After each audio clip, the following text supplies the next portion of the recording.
Five faces of genius. आज हम इल्म की बातें में इस किताब का यूनिट नंबर 2 डिस्कस कर रहे हैं। राइटर कहती हैं कि जो दूसरी किस्म के जीनियस लोग होते हैं ना, उनको हम द अल्केमिस्ट कह सकते हैं, यानी कीमियादान। वो लोग जो केमिकल्स की तरह होते हैं, जो केमिकल्स की तरह रिएक्शन करते हैं, जो रिएक्टिव होते हैं, जो तआमुल कर सकते हैं, जो एक्शन कर सकते हैं। ठीक, राइटर ने मसलन वो कहती हैं कि the alchemist transform the ordinary into extraordinary. ये उनकी खूबी है कि वो ऑर्डिनरी चीज़ों को एक्स्ट्राऑर्डिनरी बना सकते हैं।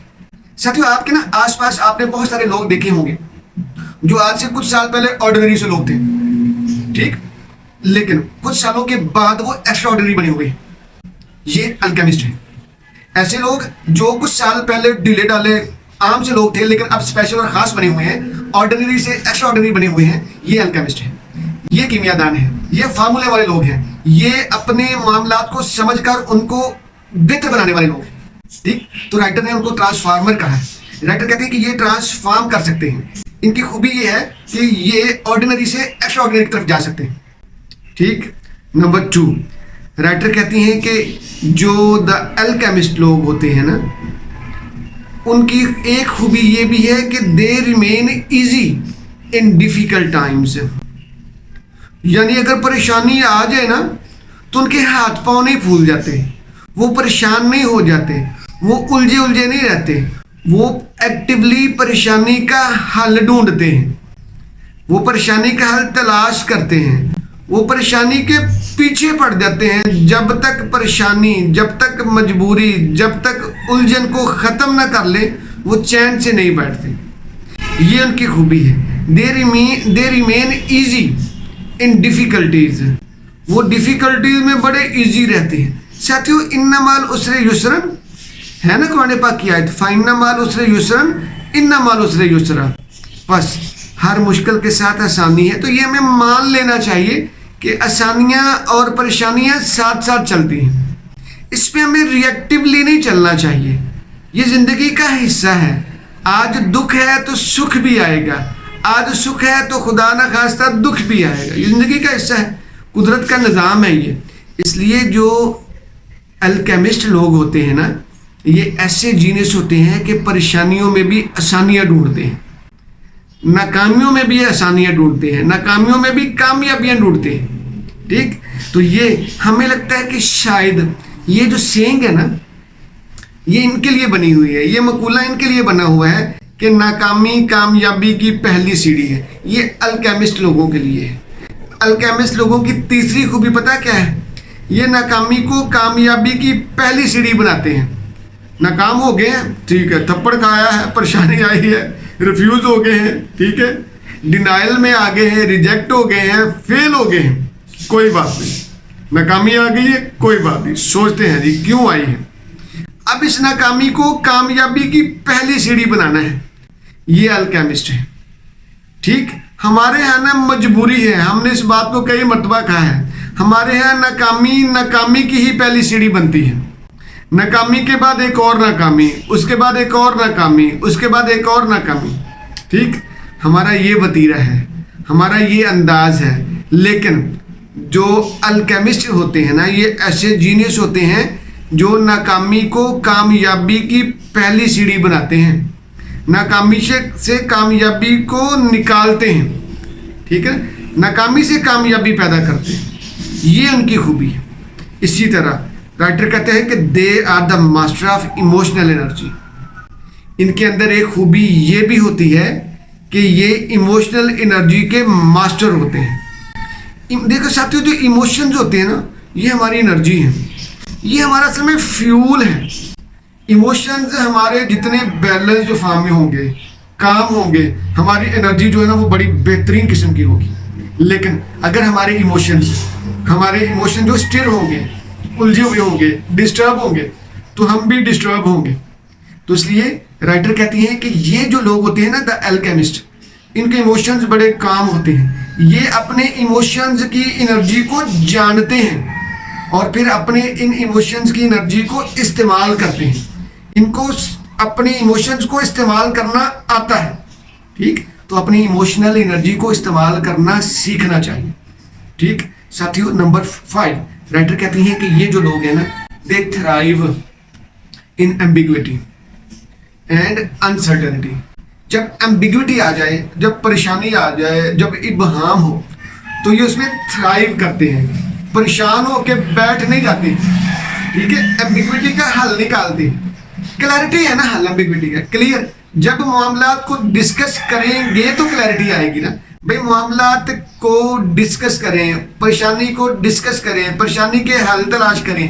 एम्बिग्विटी से क्लैरिटी की तक का सफर जो है ना, ये इन एल्केमिस्ट के लिए बड़ा आसान होता है, क्योंकि ये हल तलाश करते हैं, हल तलाश करने वाले लोग हैं, ठीक। तो देखो साथियों, 2-3 बातें हम कर लेना। पहली बात, ये फियर क्या होता है? फियर हमें असल में ये बताता है कि हमारा ये फलां एरिया जिसकी वजह से हम डरे हुए हैं, हमें डर लगता है, ये एरिया हमारा वीक है, इस पे हमें काम करना चाहिए, इस वीकनेस को हमें दूर करना चाहिए। यानी फियर हमारा एक तरह का इंडिकेटर है, ये इंडिकेट करता है कि भाई आपका ये वाला एरिया ये वीक है, यहाँ पे आपको नुकसान हो सकता है, तो आप उसको क्या करें, उसको बेहतर बनाएं, उसमें मास्टरी हासिल करें, उसमें कॉन्फिडेंस हासिल करें।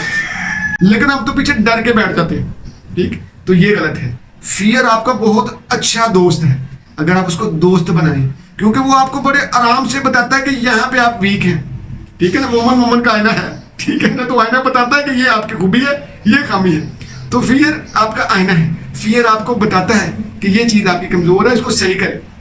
अब हम फियर को साइकोलॉजिकल मसला बना के बैठ जाते हैं, हम अपनी एनर्जी लो करके बैठ जाते हैं, हम हार होने से पहले हार जाते हैं, ठीक है ना।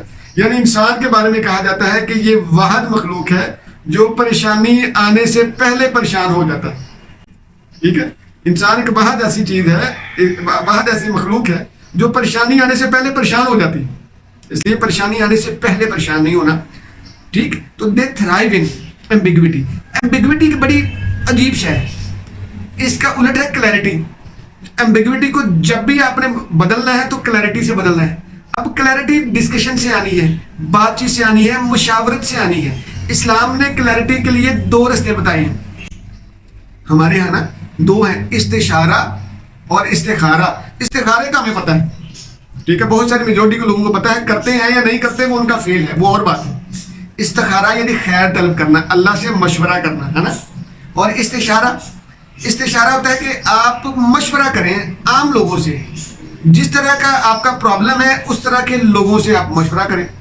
अगर आप बीमार हैं तो डॉक्टर से मशवरा करेंगे, अगर आपका बच्चा पढ़ नहीं रहा तो आप टीचर से मशवरा करेंगे, ठीक है। अगर आपका कोई और उलझन है तो आप उस उलझन के मास्टर से, उस उलझन के जानने वाले से मशवरा करेंगे, ठीक है ना। तो इस्तिखारा और इस्तिशारा यानी क्लैरिटी चाहिए, ठीक है। मशवरे में खैर होती है, पंजाबी में कहते हैं ना कि वो मशवरा ते कंध को भी लेना चाहिए, ठीक है ना। तो मशवरा जो है ना ये बड़ी जरूरी है कि वो दीवार से भी आप बात कर ले कि मैं ये काम करने लगा हूँ, ये होगा कि नहीं होगा, ठीक है। तो ये जरूरी है। इसी तरह कहते हैं जो अल्केमिस्ट लोग होते हैं ये मशवरे वाले होते हैं, भाई एम्बिग्विटी से निकलने वाले होते हैं, जो निकलेगा वही जो मशवरा करेगा, ठीक। और इनकी अगली खूबी ये होती है, जो मशवरा करते हैं तो ये स्टोरी टेलर बन जाते हैं। ये छोटी छोटी बातों को ना कहानियों में, स्टोरीज में डिजाइन कर लेते हैं। इनको ना छोटी छोटी बातें डिजाइन करना आती होती है, ठीक है। और मैं अक्सर ये कहा करता हूँ, ये मेरा ही कहना है, मुझे बहुत अच्छा लगता है कि पाकिस्तान में हर वो बंदा तरक्की कर सकता है जो कहानीबाज है, जो कहानी बना लेता है, जो कहानी सुना लेता है, जो अगले बंदे को कायल कर सकता है, ठीक है ना। दोबारा बोलो, यानी पाकिस्तान में हर वो बंदा कामयाब है जो कहानीबाज है, ठीक है। आप देखिए, आज के बाद देखिएगा, जो बंदा किसी फील्ड में तरक्की कर रहा है ना, तो वो अपनी फील्ड की कहानी सुना सकता है, अपने काम की बात अगले बंदे को समझा सकता है, तो कहानीबाज है, ठीक है। तो आप अक्सर देखिएगा मेजोरिटी में वो लोग हैं जो सिर्फ अपनी बातों का खाते हैं। लोग कहते हैं कि ऐसे गल्ला ना खट्टा खाता, ठीक है, काम कोई नहीं करता, ठीक है। आई लव यू, ठीक है। तो सिंपल सी बात ये है कि लोगों के पास ना मेजोरिटी में, हमारे यहाँ, आई एम सॉरी, हम लोग ना एक्शन वाले लोग नहीं रहे। हम तो अगला बंदा काम कर रहा है तो उसमें कांटी डालते हैं, अपना हिस्सा निकालते हैं कि वो काम कर रहा है तो उसमें से मेरा हिस्सा कितना मिलेगा, हम स्टोरीज पे अपना।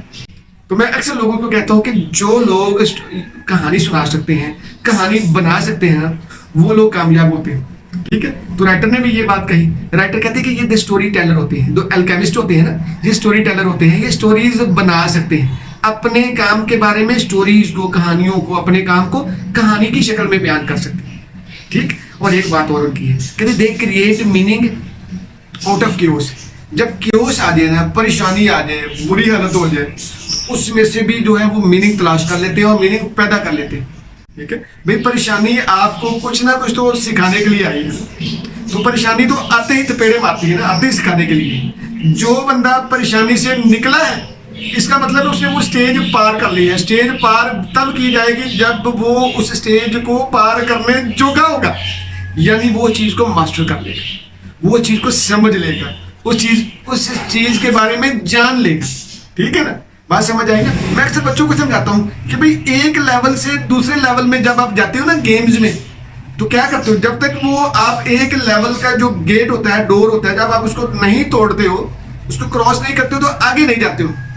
यही हमारा है, आपने भी पहला स्टेप पार करना होता है। हमारी मजबूरी है, हम पहला स्टेप पार नहीं करते, पहला लेवल पार नहीं करते और अगले लेवल के बारे में सोच रहे होते हैं। ये हमारी मजबूरी है, हम जल्दबाज हैं।